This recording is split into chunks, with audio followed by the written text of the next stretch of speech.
Hello all, welcome back to Time to Dice Character Creation, where we make your favorite original characters in Starfinder 2nd Edition. This week, we're downloading a brand new build for Rock. Sorry to disappoint all you wrestling fans, but I don't mean The Rock, though this guy does lay down the smackdown in his own way. Perhaps I should have introduced him by his other name. Today, we're building Mega Man. Originally created as a lab assistant by the brilliant Dr. Light, Rock was designed with the remarkable ability to learn through mimicry. But when the nefarious Dr. Wily hijacked Dr. Light's construction robots and turned them into the infamous Robot Masters, Rock volunteered to be upgraded into the super fighting robot, Mega Man. Armed with the power to copy his enemies' abilities and repurpose them into powerful weapons, Mega Man set out to stop their Robot Masters and their mustache-twirling creator, once and for all. So beware of spoilers. Without further ado, let's get started. So what do we need to make the Blue Bomber? Well, first off, we need to channel years of experience stealing enemy weapons and turning them into exactly the right tool for the job. Next, we need to prepare for when we don't have the right tool for the job, like at the beginning of literally every Mega Man game. We'll need to rely on good old-fashioned brute force. That means we're busting out the trusty Mega Buster, complete with charge shots and rapid-fire capabilities. And of course, we've got to capture that classic 2D platforming energy. That means mobility and lots of it. Jumping, dashing, sliding, and anything else we need to do to get to the end of the stage. For our Ancestry, Android is the go-to for a robot body, so that's what we're taking. That nets us 8 hit points, medium size, and a movement speed of 25 feet. Our attribute boosts will go to Dexterity, Intelligence, and Constitution, at the cost of a Charisma flaw. Androids also come with Low Light Vision, the Constructed feature to give us a +1 Circumstance bonus against all saves against poison, diseases, and radiation, and the Emotionally Unaware feature, giving us a -1 penalty to diplomacy and performance checks, as well as perception checks to sense motive. Most robots are only programmed with one facial expression anyways. As for our heritage, hate to make you feel old, but the first Mega Man game dropped almost 40 years ago. In video game terms, that's prehistoric. So we'll be leaning into that by choosing the ancient android heritage, specifically the ancient warrior android. This gives us training in all simple and martial weapons, and that includes the boom pistol, which we'll be using for our trusty Mega Buster. Mega Man is basically the blueprint for how to build a better boy, so we're picking the Cyberborn background to reflect our mechanical conception. This background gives us a bonus to Dexterity and Constitution, as well as training in both crafting and augmentation lore, to help us understand the upgrades that we're borrowing from our defeated enemies. It also gives us the Augmented Body feat, which lets us start with the benefits of any first level or lower augmentation of our choice. We're picking up Dermal Plating, granting us Resistance 1 to all physical damage. It's not going to make us invincible by any means, but it's enough to shave off some of the incoming hurt. Just be aware, if you want us to stay relevant into the late game, you're going to need to invest the resources into upgrading it, and this background does not provide those resources. For our class, we need something that's a master of all things mechanical, while also capable of wielding every power in Mega Man's arsenal. Thankfully, the new Tech class playtest has us covered with the Technomancer. Usual caveat, as a playtest class, everything here is subject to change, but there's more than enough here to build a solid concept. Technomancers start only trained in perception, but hey, you don't need to be especially observant to notice a giant robot tearing through the city. We also get expert in will saves, for being the only robot that Dr. Wily didn't turn against their creator, and only trained in both fortitude and reflex saves. Health is a finite resource in most Mega Man games. Dodging damage is usually key. In terms of skills, all Technomancers get Arcana and Computers automatically, but we'll also pick up training in Acrobatics and Athletics for those 2D platforming moves, Survival to track down rogue Robot Masters, and Intimidation, because even if he's a good guy, a fully autonomous robot bristling with every kind of weaponry imaginable is absolutely terrifying. Technomancers are also only trained in simple weapons, but remember, our Ancestry will give us martial weapon training for free, at least at early levels. And finally, we get training in up to light armor, so yeah, durability isn't really our strong suit. Now, let's talk attributes. For our starting stats, Strength is at a flat +0. We're not exactly swinging any giant hammers here, and the few melee weapons we do grab are better replicated through our spellcasting. Dexterity comes in at a solid +3, perfect for dodging enemy fire and returning it in kind. Constitution is also a +3. Mega Man is made of metal after all, he's got to be at least a little tanky. Intelligence, also +3. Mega Man probably understands the functions of his copied powers instinctively, even if you had to check up the Mega Man wiki. That just leaves us with Wisdom and Charisma, both sitting at +0. Like most games of that era, it's more about the platforming and shooting than it is about the diplomacy or deep character arcs. The Technomancer's level 1 subclass choice is called their programming language, and we're going with DPS++, a language all about squeezing every ounce of power out of whatever weapons you happen to be carrying. DPS++ comes with a multitude of benefits, starting with the Signal Boost class feat, which increases the range of any spell we cast by 30 feet, and if we jailbreak this feat, don't worry, we'll explain jailbreaking soon, we can double that to a 60 feet increase, perfect for sniping with spells from off-screen. We also get the Thermoelectric Phase Change magic hack. This lets us spend an action to modify any non-cantrip spell we cast that has no duration and has an elemental trait, to change both its trait and its damage type on the fly. If we change it to a spell with the air trait, the damage becomes electricity or sonic damage. Earth becomes bludgeoning or piercing. Metal becomes acid or fire. Fire stays fire. Water becomes cold, and wood becomes poison. So with a single focus spell, we've basically unlocked all of the uninspired elemental blaster weapons. No grinding robot masters required. Now, for the fun part.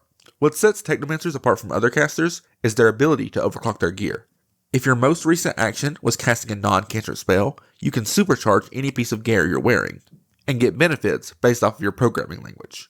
For DPS++, that means that any overclocked weapon we wield ignores circumstance bonuses from cover up to half of the spell's rank, reduces range penalties by 1, and gains a circumstance bonus to damage equal to the spell's rank. This sets up the core loop for this build.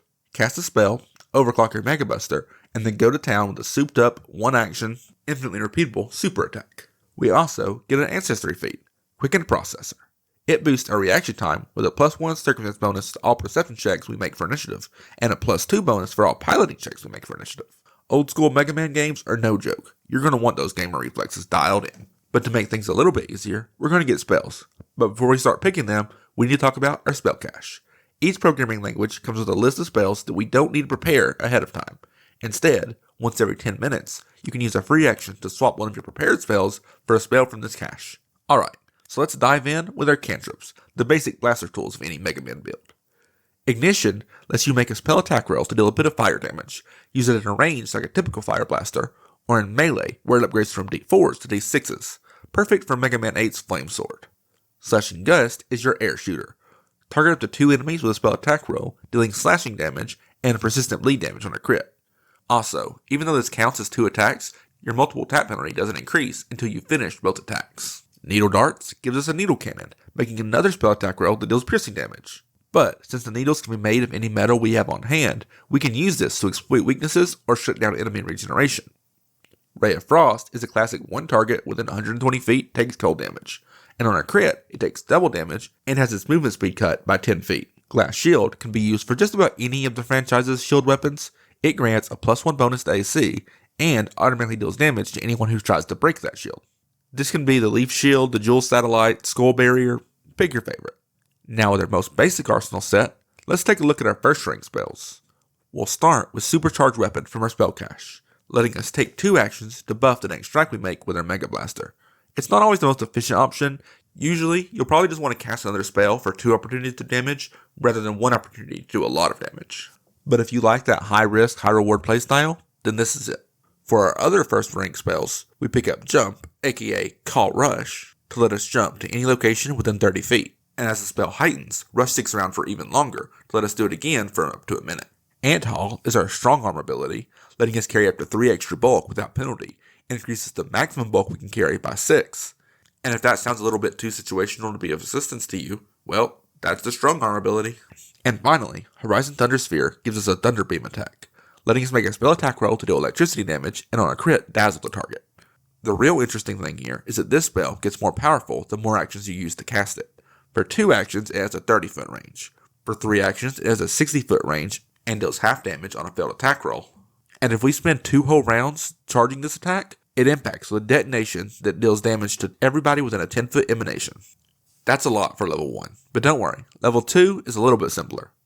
It gives us a class feat, which we'll use to grab Safe Mode Spell, to turn the damage from any spell we make to non-lethal damage. After all, the first rule of robotics is that a robot may not harm a human, but, if you hold them at gunpoint until a building falls on their head, that's technically not your fault. We also pick up Quip Jump for our skill feat. Great for tight platforming sections where you don't really have the ability to get a running start. At level 3, we get a few solid upgrades, starting with the general feat. Since our body is made of armor, we're going to pick up Toughness, giving us extra hit points equal to our level and makes recovery checks a little bit easier. It's not flashy, but it's the kind of durability that Mega Man relies on to keep going after 10 boss fights in a row.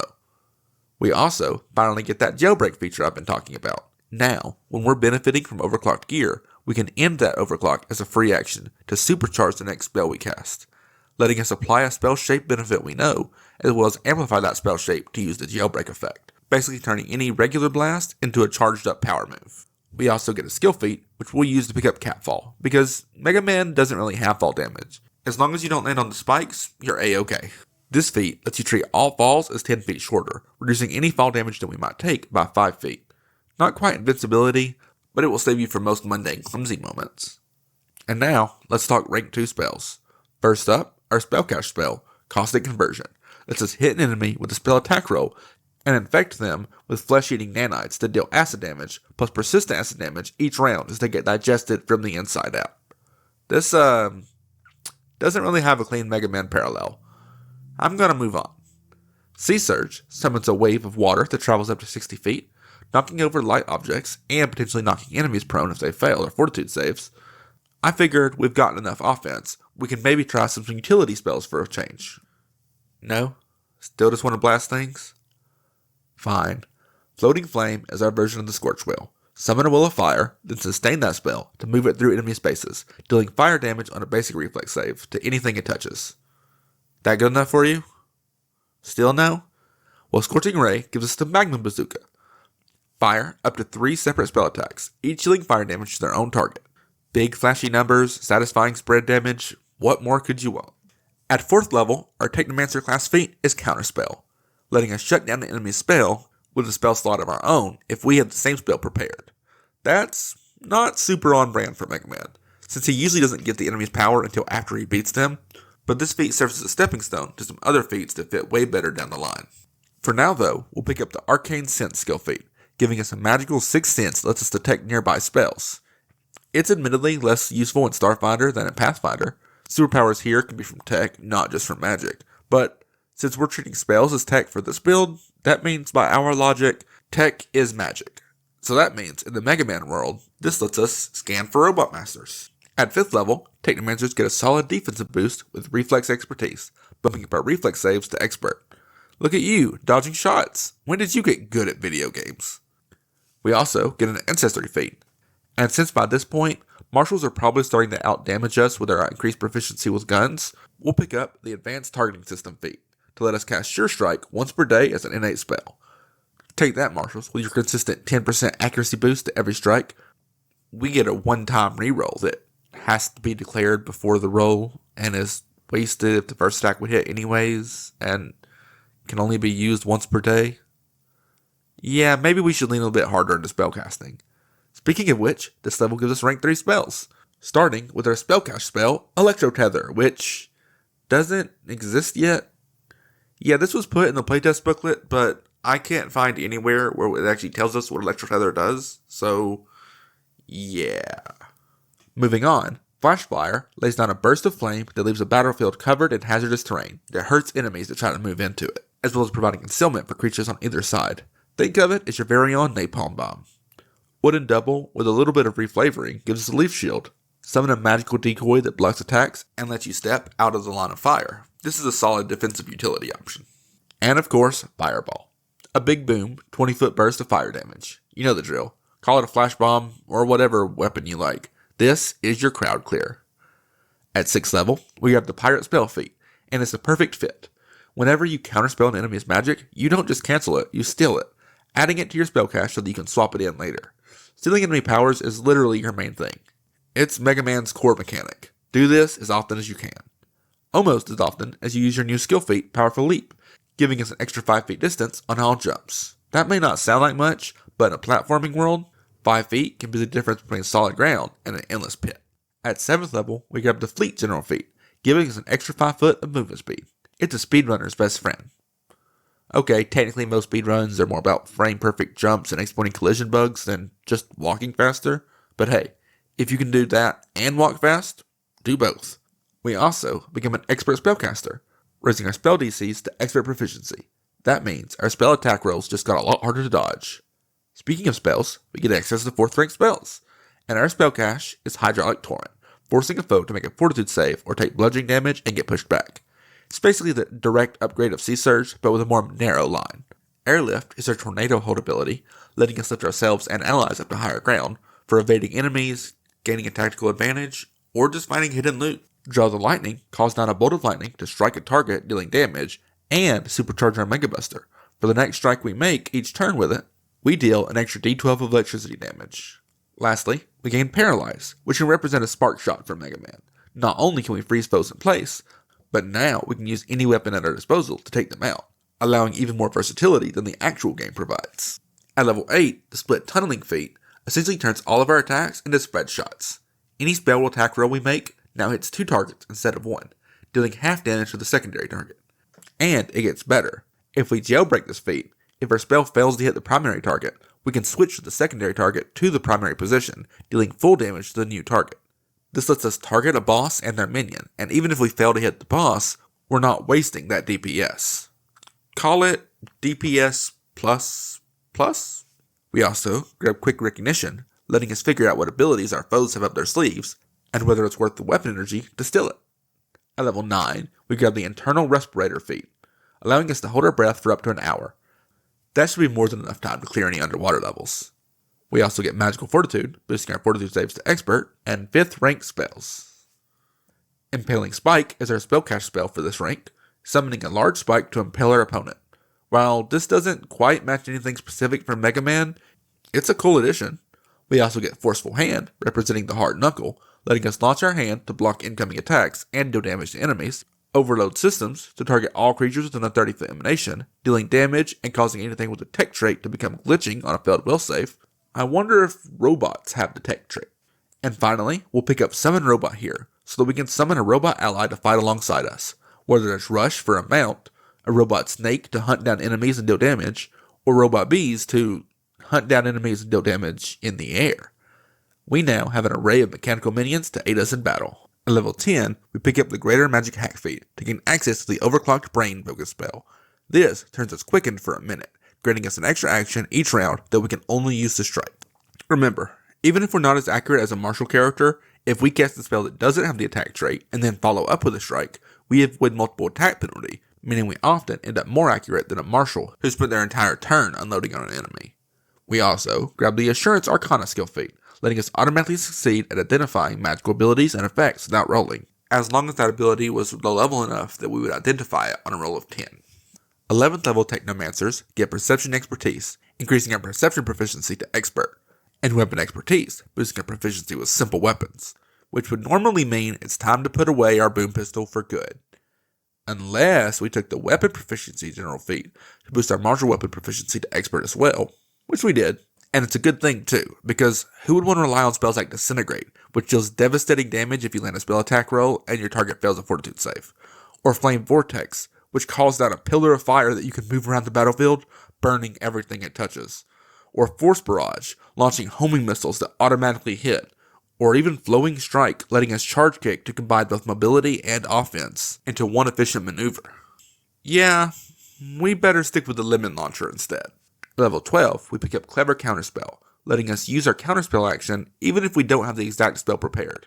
Even better, if we have a spell that would thematically counter the opponent's spell, we can use that instead. This also has the added benefit of buffing Pirate Spell, since we're not adding the spell that we just used to counter the enemy spell to our spell cache, letting us actually get added versatility. At level 13, we get an extra life with our Vivification Protocol Ancestry feat. Once per day, when you would make a recovery check, your internal circuits kick in to bring you back to 1 hit point as a free action. Just try to get some healing before you rush back into battle. Otherwise, it'll probably be game over pretty quick. We also get Defensive Measures, increasing our armor proficiency to Expert, and Weapon Specialization, boosting the damage of all of our strikes with weapons. For our 7th rank spells, Beheading Buzzsaw lets us throw a metal blade in a 60-foot line, damaging any creature in that line and inflicting persistent bleed damage. And on a critical failure, enemies must make a Fortitude save or risk decapacitation, which isn't very kid-friendly if I might add. Howling Blizzard damages all creatures in the area while turning it into difficult terrain, and Gust of Wind knocks people over. Can you tell which of these spells is actually lower level? Finally, for our spell cache spell, we get True Target, letting us lock in on a foe, granting ourselves and 3 allies advantage on their first strike against them before the end of our next turn, as well as ignoring any flat checks they would need to make from the target being concealed or hidden. At level 14, we pick up an Energy Tank with the Backup Spell class feat, letting us regain and immediately cast a spell from our spell cache, as long as it's at least 2 ranks lower than our maximum spell rank. There is a catch though. If you don't jailbreak this effect, your tech gear becomes glitching 3 until the end of your next turn, so use it wisely or prepare for a rough reboot. And the Experience Tracker skill feat lets us track down a target while moving at full speed by taking a -5 penalty to our survival check. This shouldn't be too difficult, as following the line of carnage left by Bomb Man shouldn't be too hard to track in the first place. At 15th level, Technomancers get Master Spellcasting, increasing our spellcasting proficiency to Master. We also gain the Armor Proficiency skill feat to gain access to Medium Armor, adding some much needed durability to stay in the fight a little bit longer. We also get 8th rank spells. Arctic Rift is our spell cache spell, forcing all creatures within a 120-foot line to make a fortitude save or take massive damage, and on a critical failure, they're even immobilized. Shattering Gem lets us summon a Power Stone to orbit us, blocking attacks and punishing anyone who manages to actually land a hit. Aqueous Orb lets us trap enemies in a danger wrap of water, removing them from the fight unless they can break free. And Magnetic Acceleration is a solid stand-in for the Dust Crusher, dealing bludgeoning and piercing damage with a +1 circumstance bonus to the attack roll against metal foes. At level 16, we'll pick up the class feat Debug spell, letting us spend an extra action to treat any 1 on a spell attack damage roll as a 2 instead. And if we jailbreak this effect, now every roll of 1 or 2 gets treated as a 3, a serious boost of consistency, especially for those high-risk, high-reward spells. We also pick up the Automatic Knowledge skill feat, giving us a free Arcana check every round to identify or recall irrelevant lore, basically a passive scan function, baked right into our user interface. At level 17, we grab Memory Matrix, to resist being mind-controlled by Dr. Wily, or anyone else who thinks they can hack our mainframe. Whenever we make a will save against an effect that would make us confused or controlled, we roll twice and take the better result. But if we do still end up getting confused or controlled, at the beginning of every turn, we can roll a DC 5 flat check, and on a success, rather than being forced to act against our own best interest, we can choose to be paralyzed instead. And if that flat check rolls a natural 20, the condition automatically ends, and we boost our will saves further with the Prodigious Will feature, increasing our will save proficiency from Expert to Master, and turning all successes into critical successes. As for 9th rank spells, we're going big. Reverse Gravity gives us the Gravity Hold, flipping a 20-foot burst of enemies up to 40 feet into the air. Falling Stars is our Astro Rush, dropping 4 separate 40-foot bursts of devastation across the battlefield, anywhere within 500 feet. It's not quite a board wipe, but it's close. And Rocket Dash lets us dash up to twice our speed, damaging every enemy pass like a meteor with something to prove. At level 18, we pick up the Vigilant Administrator class feat, giving us an extra reaction each round that we can only use to counterspell. That's right, we can now shut down not 1, but 2 enemy powers per round. And remember, with Pirate Spell, we add those shutdown spells to our spell cache, meaning enemy spellcasters are really just giving us ammunition.